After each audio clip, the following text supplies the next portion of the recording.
और आपके सामने अभी तक जितनी भी बातें हुई है, जो भी साथियों ने बात रखी है, आप सभी जानते हैं कि उसका रिजल्ट उसकी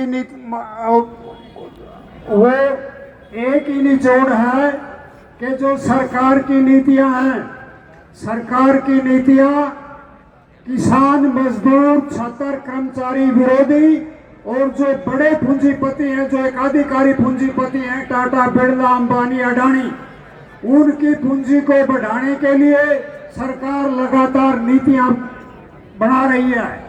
और उन नीतियों का ही नतीजा है कि जो हमारे सरकारी संस्थान को कौड़ियों के भाव पूंजीपतियों को लुटाया जा रहा है।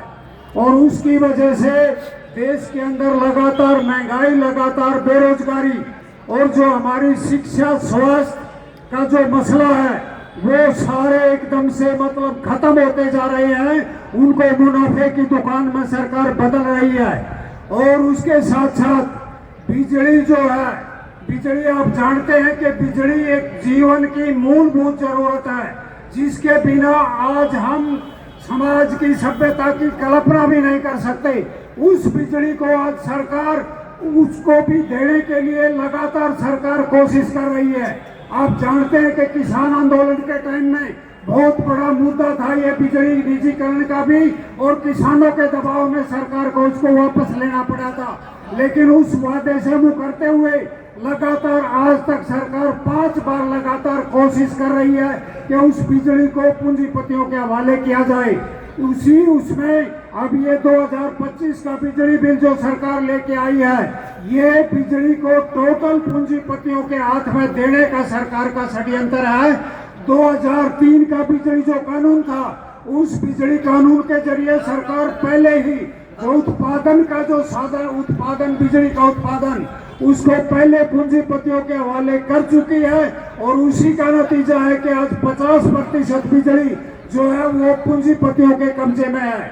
उसी वजह से बिजली लगातार महंगी हो रही है, गरीब आदमी की पहुंच से बिजली लगातार बाहर हो रही है।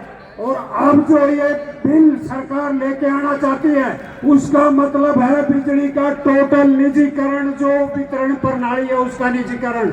और वो होने से हम कल्पना कर सकते हैं कि बिजली आम आदमी के, गरीब आदमी के पहुंच से बाहर हो जाएगी। और स्मार्ट मीटर का मतलब है कि गरीब आदमी की जेब में पैसा होगा तो बिजली जलेगी, नहीं तो बिजली खत्म।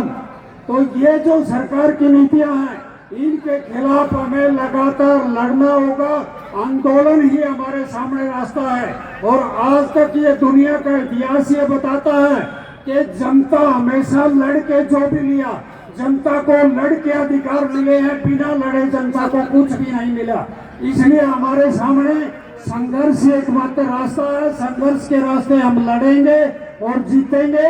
और ये जो हमारी एकता है, ये जो संयुक्त किसान मोर्चा, जो मजदूरों का, जो ट्रेड यूनियनों का मंच, और ये जो अभी एक बहुत बड़ी ये खुशी की बात है कि जो हमारे बिजली के साथी नेशनल कोऑर्डिनेशन कमेटी, इन सब ने मिलकर जो ये मोर्चा बनाया है, ये मोर्चा हमारी जो जीत है उसको सुनिश्चित करता है। हमारी ताकत के बल पर हम सरकार को झुकाएंगे, लड़ेंगे, जीतेंगे।